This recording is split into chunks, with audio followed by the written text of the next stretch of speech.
Let's look at the text. Now, I'm not going to do it very often, reading in Hebrew and translating unless it's very, very important.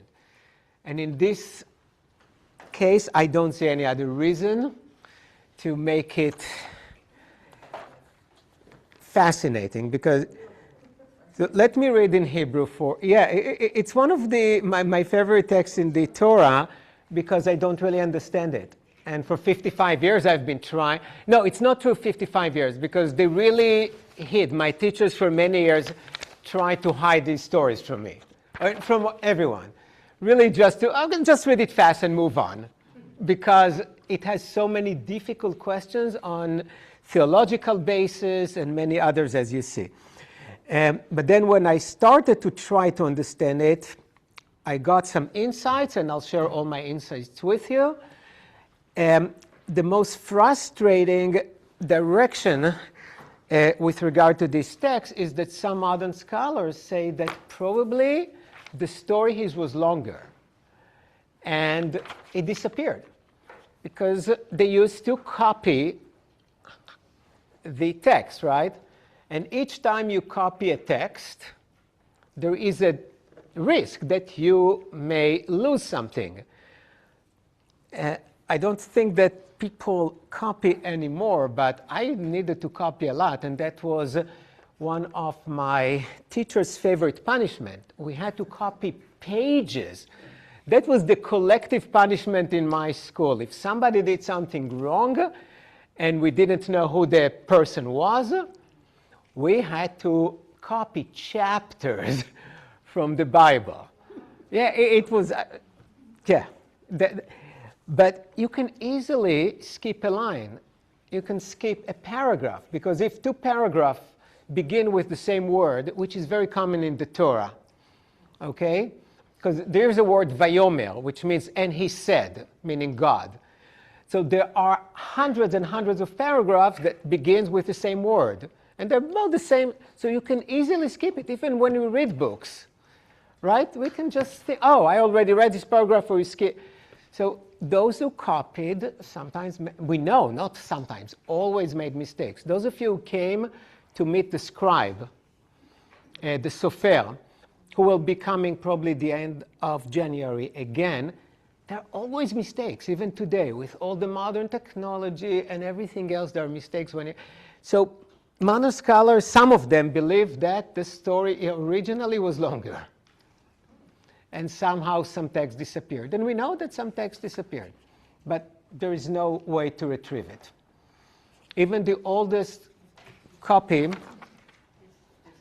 oh, you have? Even the oldest copy of the text from the Dead Sea Scrolls, which is more than 2,000 years old, has the same version. So now let's look at it. So I'll look at the Hebrew and I'll translate as literally as I can. So when the human beings started to multiply, remember, it's a very beginning, Adam and Eve, and then more human beings, and they had daughters. This is the first line.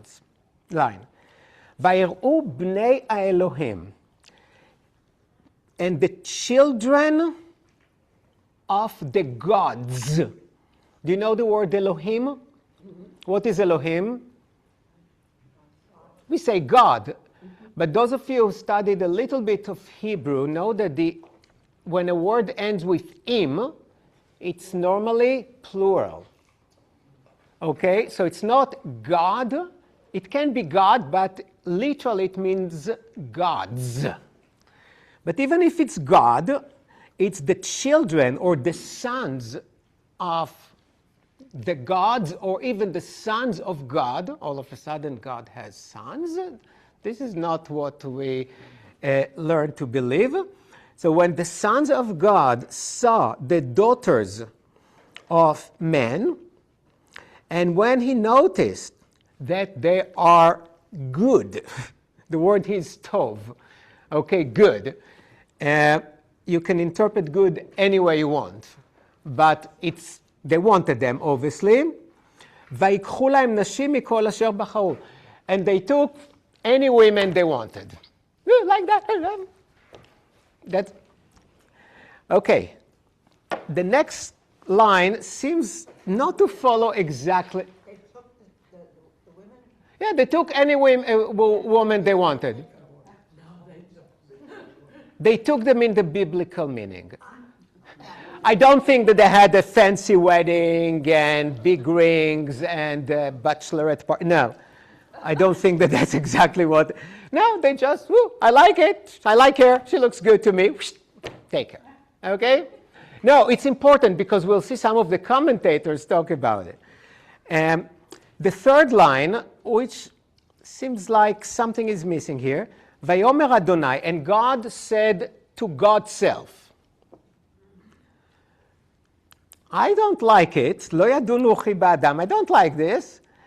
And what I'm going to do, I'm going to limit the age of human beings to 120.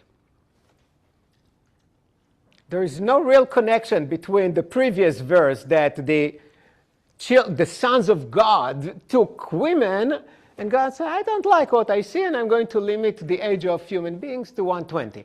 Now, 120 even today is old, even in Palm Beach County, but, sorry. No, when I grew up, 81 was the oldest man I knew. 81. Yeah, Mr. Citron. Everyone respected him because that was a phenomenon to see such an old man. No, yeah. And you were still in Israel at the time? I was in Israel at the time, but today 90 is very normal.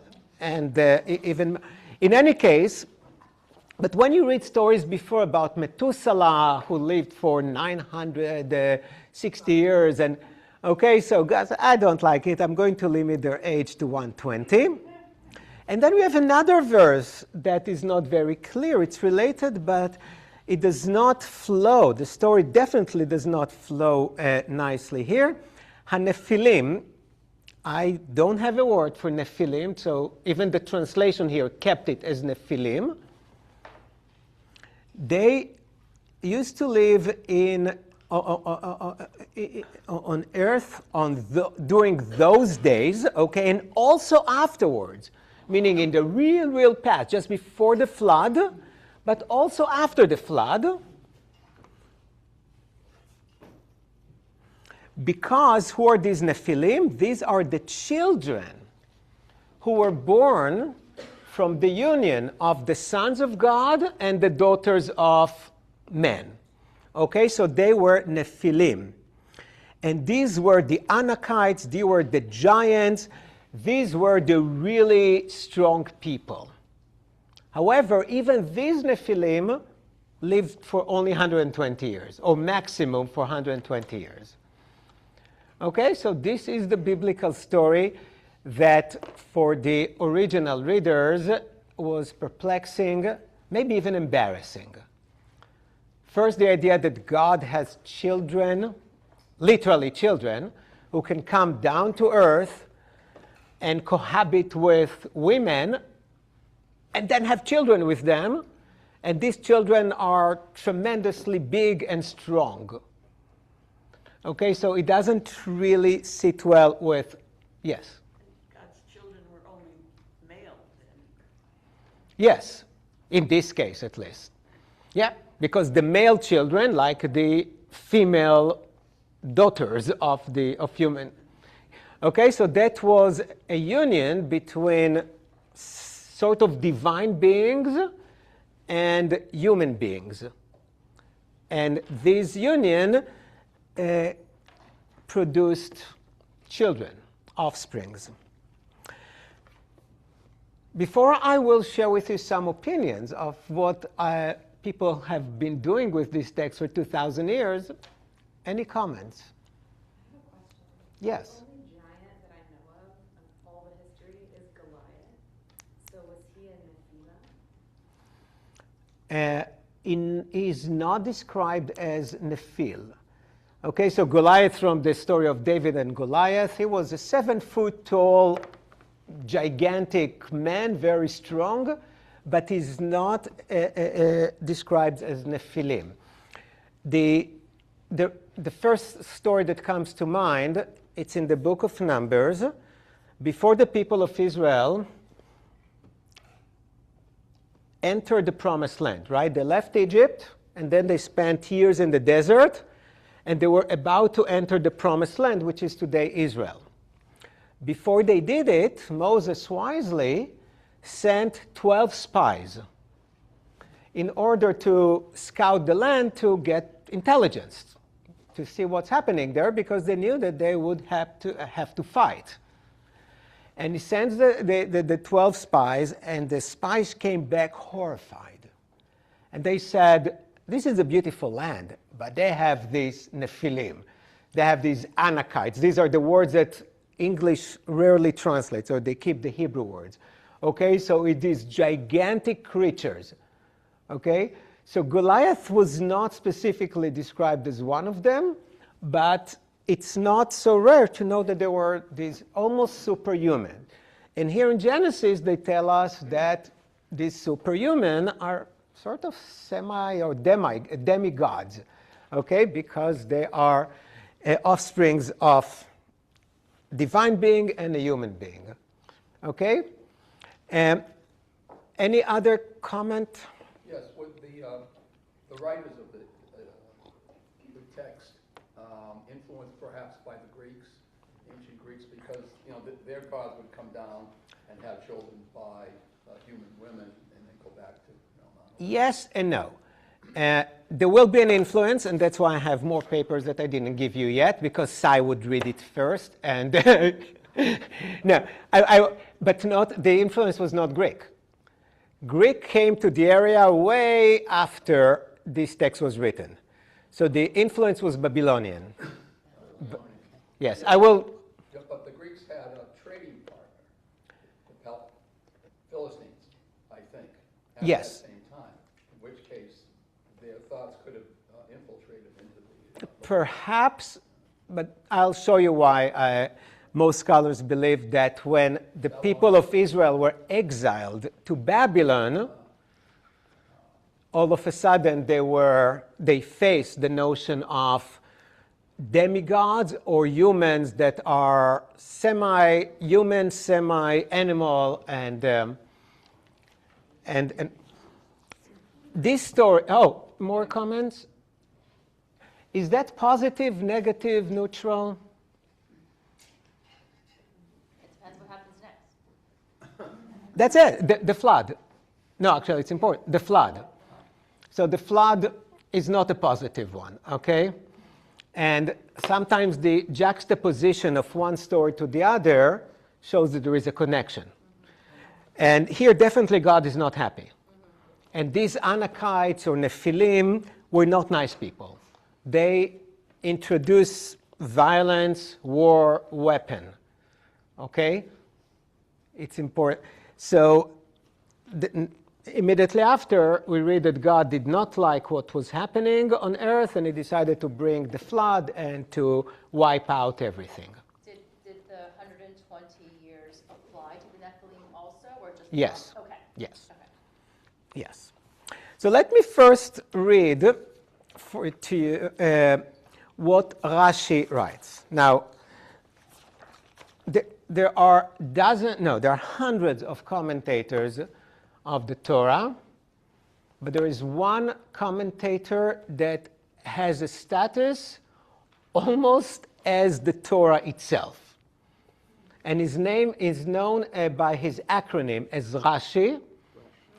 The R is Rabbi, the Shin is, or the SH, is Shlomo, and the I, the end, is Itzhaki. Okay, so nobody cares what his name is. It's Rashi. Everyone knows Rashi. When I studied, I had to memorize what Rashi said. It was so important. Okay? He lived in the 10th, 11th century. Oh, that goes back to our previous conversation, in Champagne. And he was a vintner. Because he had a good job and a source of income, he was able to dedicate a lot of his time to study scriptures and write commentary. Because most people needed to work hard just to be able to feed themselves. But he happened to be a wealthy man who had access to books. Very few people had an access to books. To tell you, we take it for granted, because that's way before printing. Okay, so books were rare, super expensive, copied by hand. And what Rashi did was to have the text, and he wrote his commentary on the margins of the text. And when you take a traditional text today, Torah, you will see Rashi on the margins of the text. Okay? And it was a good way also to preserve it. So he is considered to be the official commentator. It's not that we have to agree with everything he says, but we must know what he said. And so we're talking about almost 1,000 years ago, and that's what he writes. Bnei HaElohim, literally what we said, the sons of God. He translates it as the sons of the princes and rulers or judges. So he takes the word Elohim, which in the Torah means God, and he said, no, that's a euphemism. What the Torah meant to say, these were the sons of the judges, of the rulers, of the powerful people. And what he says here, the criticism, was that they thought that because they are the sons of important people, they can do whatever they want. They can take any woman they want and do to them whatever they wanted. That was the bad thing. But Rashi does not want to describe it literally, does not want to look at it as a supernatural story. Very convenient, but we don't have to agree with him. What do you think about his... Yeah, he seems reluctant to suggest that there are other gods, but isn't there an implication throughout the Bible that there are other gods? God says, you shall have no other God before me. And I think there is discussion with God when he talks to other people, you know, when he's debating. There seems to be recognition of the fact that God may be the super God or something. It's sort of primitive, but it doesn't seem like there's monotheism at that point. So Sai is absolutely true.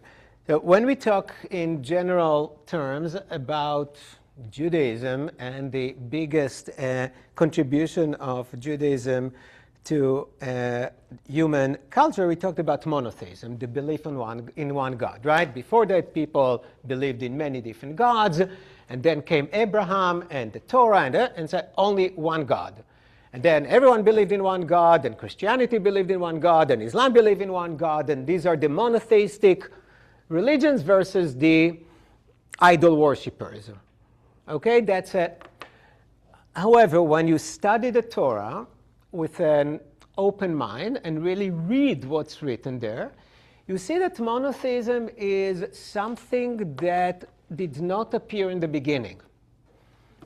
Towards the end of the Bible, it's pure monotheism. Like there's only one God. Anyone who says there are more than one God is heretic. They should be punished. But in the beginning, no, the notion was there are different gods. We have, the Jewish people, our own God. And our own God is better than all the other gods. But from our God being the best God to there is only one God took hundreds and hundreds of years. Okay? So in the beginning, yes, there were other gods.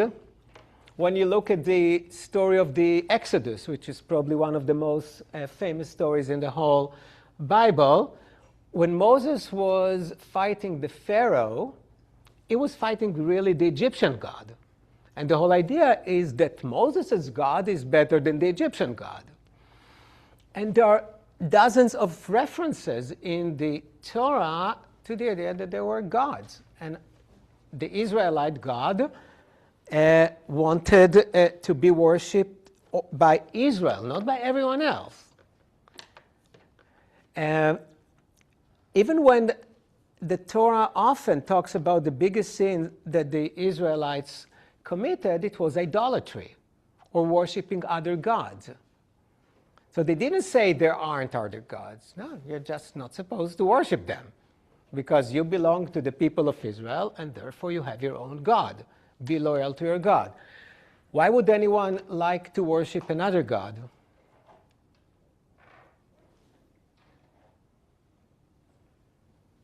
When things are not good. Because why would you worship a God? Put yourself as an ancient Israelite 3,500 years ago. What comes from God? Life. Sorry? Life. Life. Everything. Not only your life. Our life. Life if you want children, so that's life. And food. Life for your animals. Okay, because God is the one that determines who is going to have children, what animals, what human. Weather. Weather, extremely important for definitely the Middle East. Rain. Who decides when to have rain or not? Even today, and I checked it in the insurance policy, when there is a hurricane, they call it act of God. Okay, so we still use this term, only that they took it literally. Like the airlines. Okay, they took it literally. It's the act of God. So God controls all. So when things are good, oh, I'm happy with my God. I have rain, I have children, sometimes good, sometimes less good, but at least, no, the crop is good. But what happens when there is drought now for 3 years? Maybe my God is not so good, or maybe my God is not happy with me, and everything I try to do to please God, I sacrifice, I was nice, I was good, that doesn't work. So maybe I'm worshiping the wrong God. Especially if I'm looking around to the other nation. Oh, they're doing much better than we do. Maybe their God is better. Okay, so the temptation to worship other gods was strong. You can have a great job, and then after 10 years, maybe it's not so good. And my friends who started with me, who worked in a different company, they're doing much better than I do. Maybe I should start and looking around. So that was the notion. But for hundreds of years, first, the Torah, the Bible, fought against even the worshiping other gods, and then to say there aren't other gods. Okay? So that's a very long answer to a short question that Sai asked, but it's really important. Because normally we say, okay, monotheism, we think it's something that happened immediately. No, it took hundreds of years. Okay, that was Rashi, who said we should just look at the word Elohim, not as God, but as either judges, rulers, powerful people. Okay, and it was abuse of power, basically. And that was his interpretation. But I want to show you some other interesting things. Ramban, who lived about a generation after, this is Rabbi Moses Nachmanides. Okay, lived in Spain, 12th century. That's what he said. He said the text alludes to what is said in the Talmud, that he calls it the angels. So Ramban looked at the sons of God as angels, and he even has names for them, that the angels Azza and Azael, okay, these are the names, fell from heaven. So he's talking about not just regular children, so yeah, some angels just fell from heaven. They possessed bodies, and because of their high level, they were called sons of God. So why didn't the Torah call them angels and call them sons of God? Because they were angels of the highest level of angels. I guess there is a hierarchy of angels. Yeah, I don't. No, what's the word? Yeah, no, it's a whole field. Angiology. Thank you. It's a serious field. No, you're good with words. We know that. Thank you. So he said there are ranks of angels, and the top of them, and they're not just angels, they're sons of God. So that's how he explains the term sons of God. And do not be astonished that angelic beings could have children, had you thought about it. For when they fell to this lower world, they became subject to the laws of this world. This is interesting stuff, right? So he's answering all these questions. Said, so if they're angels, why don't we use the word angels, which we have in the Bible? Okay, it's called malach, and we pray every Friday. Shalom aleich. Yeah, we're singing to the angels. So angels are beings that are mentioned often in the Bible. So why not using the Hebrew word for angels and call them sons of God? Because they were so important. But then, okay, that's good, but how can they have children? And he answers, once they came down, the laws of nature apply to them. So if they're down in the laws of nature and they have sex with women, so they'll have children. And this is also a medieval commentator, lived a little bit after Rashi, but so he's comfortable with a supernatural explanation. He doesn't try like Rashi to apologize for that and say, no, it's just about abuse of power. So no, it's actually happened. Because Nachmanides was more of a mystical scholar. Okay, so he was perfectly fine and happy with just say it's angels, and the Torah called them sons of God, but angels. Do you know how and why they fell from heaven? Was it their choice, or were they expelled? Or Maimonides doesn't talk about it? That's not Maimonides, that's Nachmanides. Oh, they're two different. Oh yeah, completely different. Didn't even like each other. I'm not kidding. Okay, sorry. No, don't be. It's a good mistake, because Maimonides in Hebrew it's Rambam, M at the end. Nachmanides is Ramban, N at the end. Almost everyone confuses them. Okay, because if you see it in writing, it's fine, but if you just say, that's why there is a big confusion, but no. Maimonides was the most rationalist scholar in Jewish history, if you will. Nachmanides was more of the mystical. Okay, so they had a lot of disagreements. Not real disagreements, because Nachmanides wrote a little bit after, so, but yeah. But so we don't know why. No, but it's some. It was lust that brought them down. They saw these beautiful. I think that's what the text says. Lust. They're up there, look down, ooh, pretty girls, I will like them, take them, and that's it. So, in any case, it's negative, because there is an abuse of women here. Okay? Either you say by powerful humans, or by angels, or by. And they said they took them as they wanted, as they desired. Okay? And the Torah, the Bible, is not even getting close to equality of men and women, but you cannot just take a woman when you want a woman. That's rape. Okay? That's not something you can do. Even something that the story we read about 2-3 weeks ago, about the marriage of Rebekah, when Abraham sent his servant to find a bride for Isaac, he met Rebekah and he thought she was kind and nice, great. But he didn't take her. He went to her brother and said, I'll give you tons of money if you'll send Rebekah with me. And he said, that's nice, I want your money, but we have to ask her. Okay? So you ask. Okay? It does not mean that you cannot put pressure of women and the whole. But you cannot just take, okay, no matter who you are. And then when you read later on in the books of Samuel and Kings to see what kings did, like King David when, Bathsheba, nice. Okay, he paid a huge price.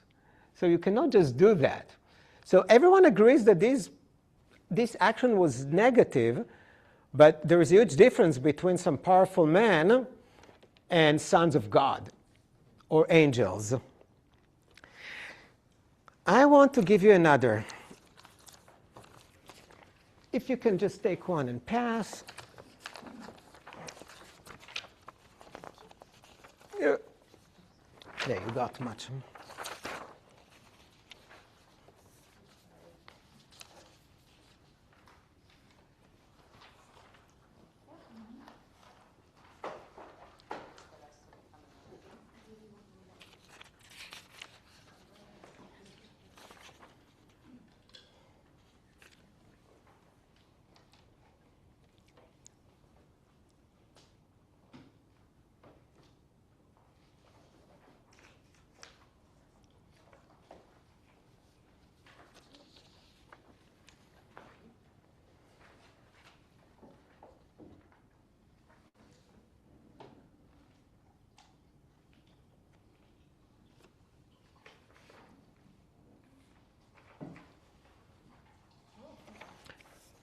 Do you all have the text?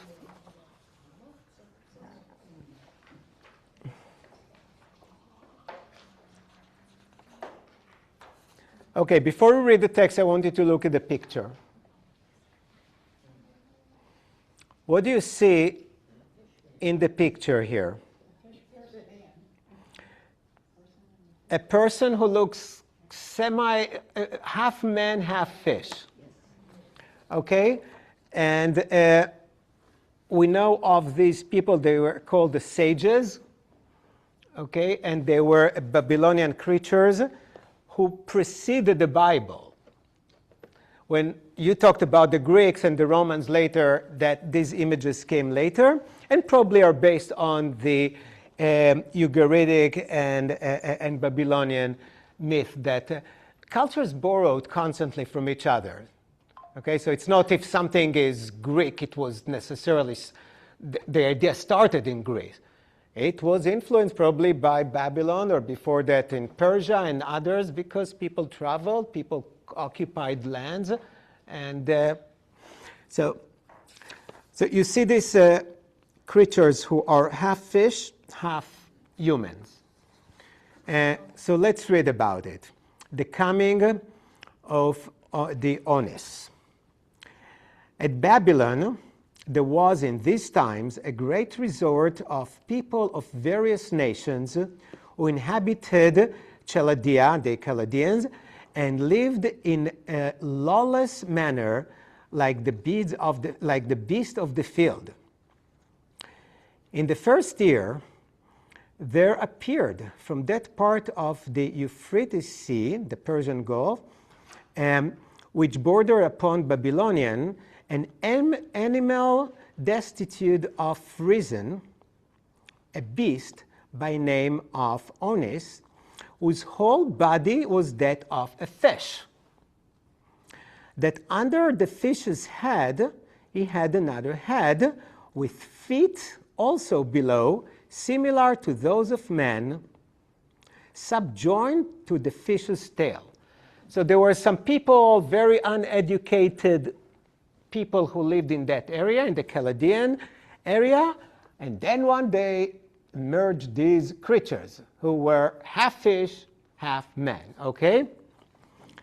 And that's a description, and I think the image here describes them quite well. His voice too and language were articulate and humane, and representation of him is preserved even to this day. So when this text was written some 3,000 years ago, okay, I'm sorry, this is some 2,500 years ago, they had these images, they knew, because you can find these in the British Museum and others. So when people looked at some ancient temples, they were familiar with the half fish, half man. So they said these images exist even today. We know exactly what we're talking about. This being was accustomed to pass the day among men, but took no food at that season, and he gave them an insight into letters and science and arts and of every kind.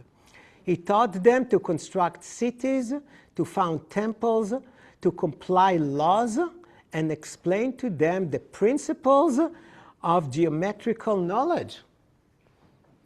So the people were really simple, uneducated, knew nothing until these sages appeared. And what did the sages do? Educated them, taught them how to do all the good, important things. So the advance in technology and knowledge and language and mathematics, okay, came because of these fishmen or menfish or whatever you want to call them. He made them distinguished. He made them distinguish the seeds of the earth and showed them how to collect the fruits. In short, instructed them in everything which could tend to soften manners and humanize their lives. From that time, nothing material has been added by way of improvement to his instructions. And when the sun had set, this being honest, retired again into the sea and passed the night in the deep, for he was amphibious. Okay. Nice. I chose that because this is an actual text. This is not a summary of something, okay? So this is an actual text. There are many other texts, but we would have spent hours just to decipher. In any case, they're talking about these sages who came to human beings, educated them, taught them all the good things, and then they went back to the sea. This story in the Babylonian version also appears before the flood story. The Babylonians had a flood story just like the Bible. Very likely the Bible borrowed the Babylonian story. It's quite clear they did with different changes. So these are also a combination of gods and humans. In this case, they appear not as Nephilim, but as amphibious creatures, half fish, half. What are the main differences between these stories? Well, it's positive because they're imparting knowledge and they're providing resources. So here they are positive, and in the Babylonian account we also see that the Babylonian was a descendant of these sages, had some of their blood. Okay, so if you ask why this guy decided he's better than all of us and become the kings and rules over us, oh, because he has some of the blood of the Onis. Okay, so it's positive. I don't understand, an animal destitute of reason in the second paragraph. If they're destitute of reason, I mean, what do they mean by reason?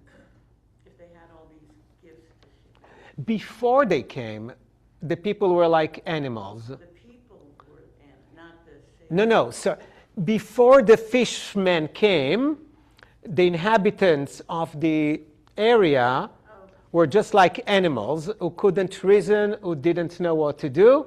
And then the fishmen came and gave them the gift of knowledge, of reasoning, of all the good things that we see here. Okay, so that's the account here. So here it's positive, and in the biblical account it's negative because these demigods in the Bible are rapists. Okay, and the source of evil and violence. And here in the Babylonian one, they are the source of everything good. The word Nephilim that we keep in Hebrew comes from the Hebrew word nafal. Does anyone know what it means? Nafal is to fall, to fall down, or cause something to fall. It depends on exactly on the word. no matter what exactly it means, fall is not positive.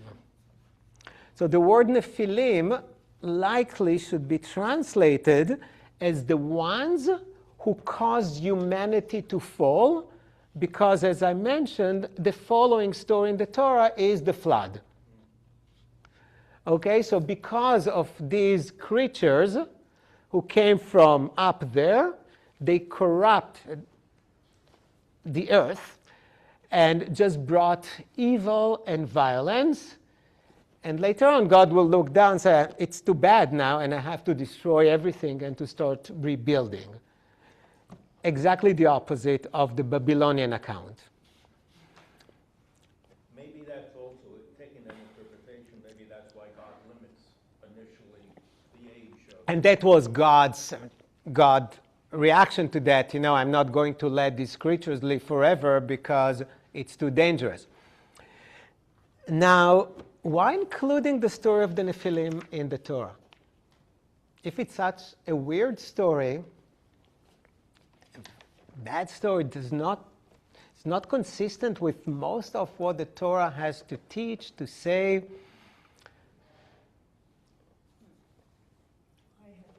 Yeah, go ahead.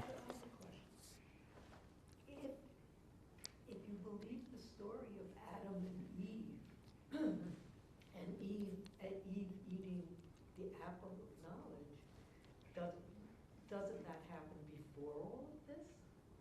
In the Bible, yes. But we were talking. So in the Torah, the source of knowledge was really the tree of knowledge from which Adam and Eve ate, right? In the Babylonian one, the origin of knowledge came from these sages, the 7 sages, who brought knowledge to earth, because before that, people were without reason, like beasts, like animals. But who came first? Is there a meaning? Which story came first, you mean? The Babylonian is older than the Bible, if that's the... Now, let me... Excuse me, is there a meaning to why they are fishmen? Not that I know of. The idea is just that they are a special creature of half divine beings and half humans. So in this case, they were fishmen. We have other versions of these combinations of semi-people, half people, and half others. Now let me tell you what I'm basing it on an article I read from 2024. So this is what scholars today believe. The Jews were not really familiar with the Babylonian story until the Babylonian exile, until they went to exile. That was, let's say, 2,600 years ago. So many of them went to Babylon and went to the temples, the big temples there. And what did they see? They saw these different versions of these sculptures. Some of them were gigantic because they put them on columns of their temples. And when they asked, hey, what's that? The Babylonians explained, oh, this is the source of everything that is good in our society. Okay? They are the source of knowledge, and all these buildings that you see, they taught us how to build these magnificent temples. If you read about Babylon, the hanging gardens, I mean, the Babylonians were super advanced. These were the cradle of civilization. Mesopotamia, they were it. Okay? And they credited everything to these 7 sages. But you're an Israelite who was just defeated by the Babylonians, was forced to go out of your land and to live in exile in Babylon. Do you like the Babylonians? No. You hate their guts. Okay, you really hate them. So what do? You take their story and you change it a little bit without making it explicit. So you take their stories about their demigods who brought all the good stuff and come up with your own version of the demigods. only that the demigods in your story are the source of evil, of violence. Okay? You don't have to say anything, because the original audience of the biblical story that we just read, they were very much familiar with the Babylonian myth. We are not so much, because this is not part of our curriculum, but for them it was a very well-known myth. So when they read what the Bible said, I was, oh. So that was a way, instead of saying simply, everything that Babylonians tells you is nonsense, you may think, no, it's not really nonsense. But no, let me tell you the real story. Okay? In the article I read about it, they actually used the term fake news, the original fake news. So you don't deny the story. You do something much better. You retell the story in a way that helps you. So all these 7 sages, no, they were just a bunch of rapists, of violent creatures, who not only were not blessed by God, God hated them and limited their lifespan. And because of these people, God brought the flood that destroyed the earth. Okay? Does it make any sense what I just said? Yeah. So instead of just saying, this is just nonsense, don't believe, no. Change it enough to turn it from positive to negative.